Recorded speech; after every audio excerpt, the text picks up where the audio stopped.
Tahun lepas, Proton telah melancarkan sebuah model edisi khas bagi Proton X50 iaitu Proton X50 R3 pada Malaysia Auto Show 2023. Ramai yang excited bila Proton announce yang Proton akan buat satu versi R3 bagi Proton X50. Yelah kan, ramai yang expect yang mungkin Proton akan upgrade dia punya performance dan sebagainya pada model X50 yang dah cukup power tu. Tapi rupa-rupanya Proton hanya ubah kosmetik je untuk model versi R3 tu. So ramai yang kecewa.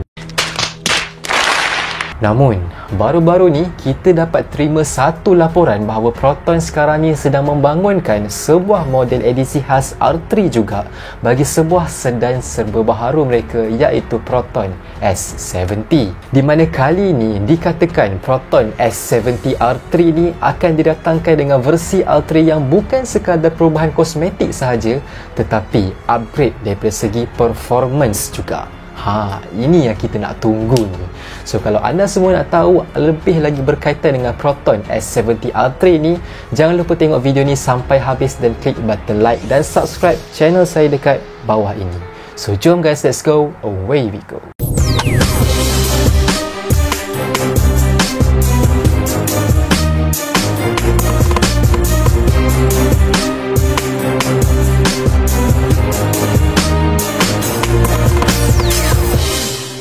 Assalamualaikum dan hai guys, bersama saya lagi Haziq Fitri dan selamat datang ke YouTube channel ini. Hari ini kita nak cerita tentang sebuah model edisi khas yang dikatakan akan dilancarkan tak lama lagi iaitu Proton S70 versi R3. Tapi sebelum tu kita tengok sikit apa sebenarnya Proton R3 ni. R3 ni sebenarnya adalah race ataupun motorsport division bagi Proton. Contohnya macam Toyota, diorang ada GR, ada Gazoo Racing. So kalau Proton ni diorang ada R3, di mana R3 ni bermaksud Race Rally Research. Yes, Proton memang terlibat dalam race sejak dulu lagi dan antara race yang paling popular diorang pernah masuk adalah Sepang 1000 km.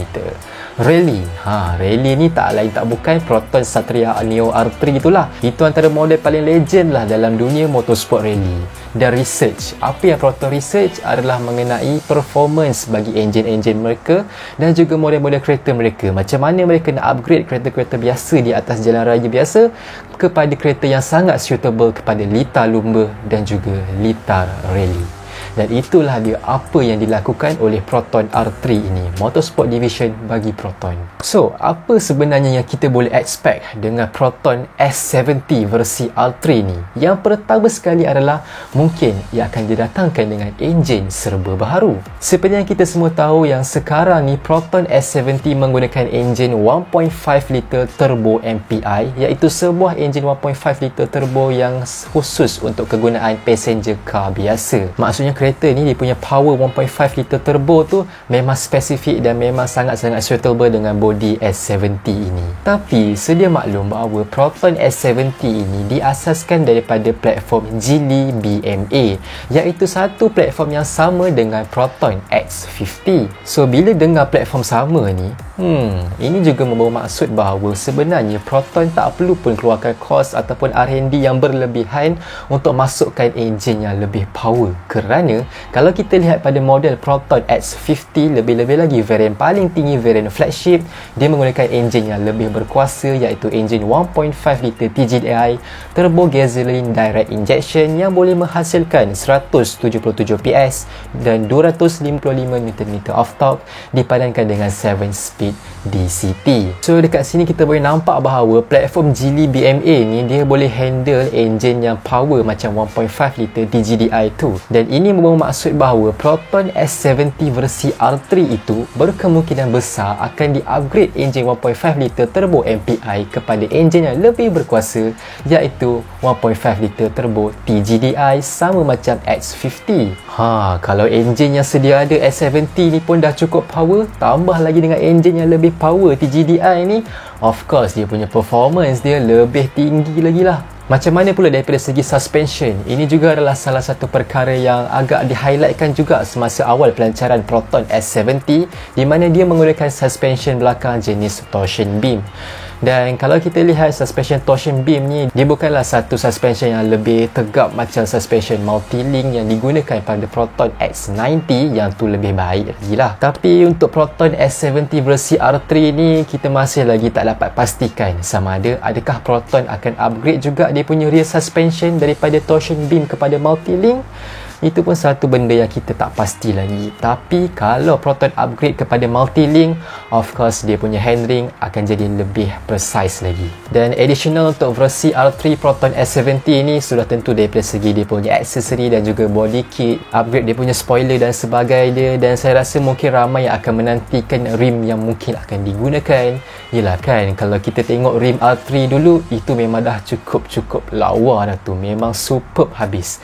Kalau lah S70 pakai rim yang sama tu, maybe good looking juga kan. Perkara lain yang kita boleh expect untuk S70 R3 ni adalah model ini akan dibawa masuk ke dalam perlumbaan. Macam saya cakap tadi, Proton R3 ni adalah motorsport division bagi Proton, dan S70 ni bukanlah the first car yang diorang buat.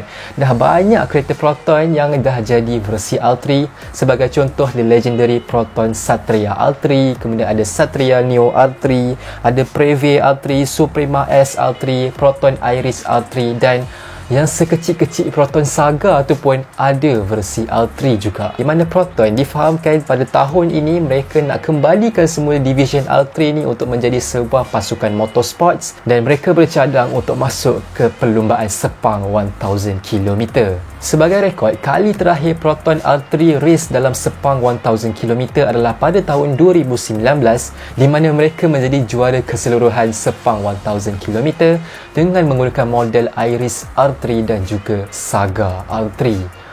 Kalau Saga pun boleh jadi R3, apatah lagi S70 ni kan. So Proton merancang untuk kembali berlumba dalam Sepang 1000 km yang akan datang dengan menggunakan model Proton S70 R3 ni. So kita boleh nampak model ni jadi model racing tak lama lagi. Macam mana pula daripada segi jualan? Adakah model ini akan dijual? Yelah kan, memandangkan Proton nak bawa kereta ni masuk racing, selalunya kereta-kereta yang masuk racing ni dah tak jual dah dalam production. So adakah Proton nak bawa kereta ni masuk jadi production line dan dijual dalam showroom mereka? Jawapannya, mungkin itu akan terjadi. Kalau kita lihat Proton X50 R3 itu pun dijual pada tanda harga sekitar RM125,000. Jadi untuk Proton S70 R3 ni difahamkan dia juga akan dijual dalam line up Proton S70 yang sedia ada, di mana ini adalah edisi khas tambahan, dan daripada segi harga dia juga of course ada kenaikan lah, bergantung kepada berapa banyak Proton upgrade dalam S70 ni. Kalau setakat aksesoris mungkin kurang lah, tapi kalau tambah lagi dengan upgrade performance macam engine dengan suspension tadi, mungkin harga dia akan meningkat lebih lagi. So saya rasa mungkin kalau harga Proton S70 versi R3 ni akan dijual, paling maksimum pun pada saya anggaran adalah sekitar RM130,000 dan ke bawah. Paling tinggi memang RM130,000. Dan sebagai perbandingan dengan model segmen C high-end yang lain, contohnya seperti Honda Civic 1.5 liter Turbo RS, model tu sendiri dijual pada tanda harga RM151,000. Dan satu lagi model segmen C yang lain iaitu Toyota GR Corolla Sport, model itu pula dijual pada harga RM152,000. Dan kalau S70 versi R3 ni dijual pada harga sekitar RM130,000, masih lagi ada margin, masih lagi ada perbezaan harga yang sangat-sangat jauh, sekitar RM20,000 dengan pencabar dia yang lain di dalam segmen C. So mungkin Proton S70 R3 ni akan menjadi model segmen C performance yang paling mampu milik yang kita boleh beli di pasaran negara kita. So guys, apa kata anda semua tentang Proton S70 versi R3 ni? Apa yang anda harapkan dalam upgrade Proton pada kali ini? Of course lah, pada pendapat saya harap sangat-sangat yang Proton dia takkan bagi kosmetik je dalam S70 R3 ni. At least bagilah upgrade performance pada S70 ni. Janganlah jadi macam X50 dulu. So apa kata anda komen pendapat anda pula di ruangan komen di bawah ini. So guys, sampai di sini saja video kita pada hari ini. Sekiranya video ini membawa manfaat bagi anda semua, bantu saya dengan tekan butang like dan subscribe channel saya dekat bawah ini. Sehingga kita berjumpa lagi dalam video-video yang akan datang. Bye bye semua. Assalamualaikum.